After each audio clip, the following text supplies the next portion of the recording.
Assalamualaikum warahmatullahi wabarakatuh. Perkenalkan, nama saya Septia Rizky Dwi Putri Hidrawati dengan NIM 230024306.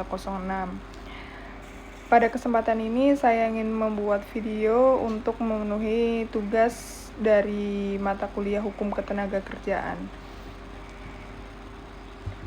Pada video yang telah di-share, video pidato 123, saya menemukan beberapa problem terkait hukum ketenagakerjaan, yakni salah satunya adalah problem pada regulasi dan kepastian hukum. Permasalahan pertama terletak pada dinamika regulasi yang tidak stabil. Hal ini terlihat pada perubahan berturut-turut dari hukum yang mengatur ketenagakerjaan, mulai dari Undang-Undang Nomor 11 Tahun 2020 tentang Cipta Kerja yang kemudian dinyatakan inkonstitusional bersyarat oleh Mahkamah Konstitusi, lalu digantikan oleh Perpu Nomor 2 Tahun 2022 dan akhirnya ditetapkan menjadi Undang-Undang Nomor 6 Tahun 2023. Secara teoritis, kondisi ini menunjukkan adanya problem dalam asas kepastian hukum. Perubahan regulasi yang cepat dan belum sepenuhnya diterima oleh masyarakat, khususnya pekerja, menimbulkan ketidakjelasan norma hukum, kebingungan dalam implementasi, ketidakpercayaan terhadap kebijakan pemerintah.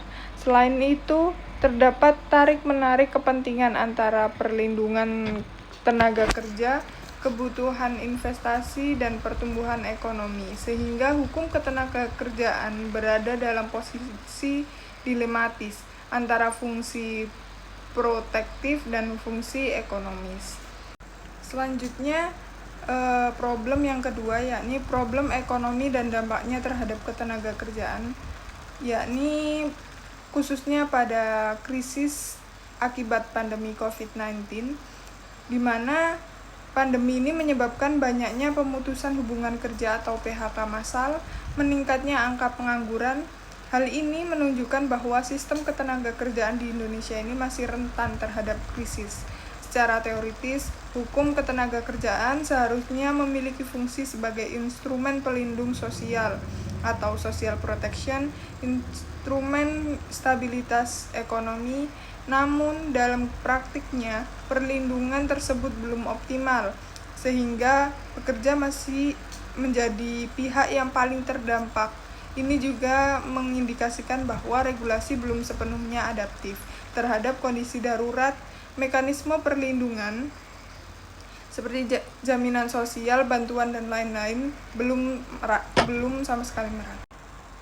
Dan yang ketiga, ada problem kesetaraan dan perlindungan pekerja perempuan, yakni yang berkaitan dengan kesetaraan gender dalam dunia kerja, khususnya terkait hak pekerja perempuan, seperti adanya cuti hamil atau cuti melahirkan.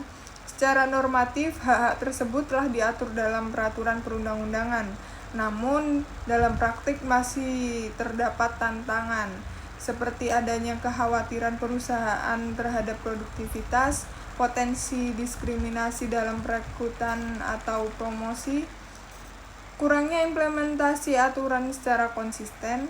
Secara teoritis, hal ini menunjukkan adanya kesenjangan antara apa yang seharusnya menurut hukum dan apa yang seharusnya terjadi dalam kenyataan. Dengan demikian, hukum ketenagakerjaan belum sepenuhnya mampu menjamin prinsip non-diskriminasi dan keadilan substantif bagi pekerja perempuan. Selanjutnya, ada problem perlindungan bagi pekerja migran. Permasalahan yang keempat ini terkait perlindungan pekerja migran Indonesia. Secara normatif, pekerja migran telah dijamin haknya dalam aspek hukum, sosial, dan ekonomi. Namun dalam praktik, masih banyak penyimpangan seperti kekerasan dan pelecehan, kondisi kerja yang tidak layak, tidak terdaftar dalam BPJS Ketenagakerjaan.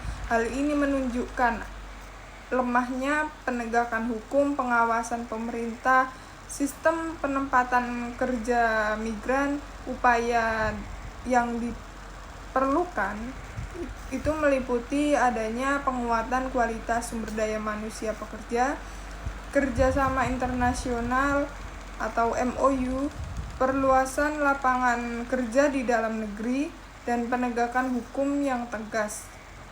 Problem ini menunjukkan bahwa perlindungan hukum belum efektif karena masih terbatas pada tataran normatif dan belum optimal dalam implementasi. Baik, yang dapat saya temukan dalam 3 video pidato tersebut, yakni ada 4 problem dalam hukum ketenagakerjaan, dan kesimpulan yang dapat saya berikan yakni keempat problem tersebut menunjukkan bahwa inti persoalan hukum ketenagakerjaan Indonesia terletak pada kepastian hukum yang belum stabil, perlindungan pekerja yang belum optimal, kesenjangan antara aturan dan praktik, dan dengan demikian diperlukan pembenahan tidak hanya pada aspek regulasi, tetapi juga pada implementasi, pengawasan, dan penegakan hukum, agar hukum ketenagakerjaan benar-benar mampu menciptakan keadilan dan kesejahteraan bagi pekerja. Cukup sekian dari saya, kurang lebihnya saya mohon maaf. Saya akhiri, wassalamualaikum warahmatullahi wabarakatuh.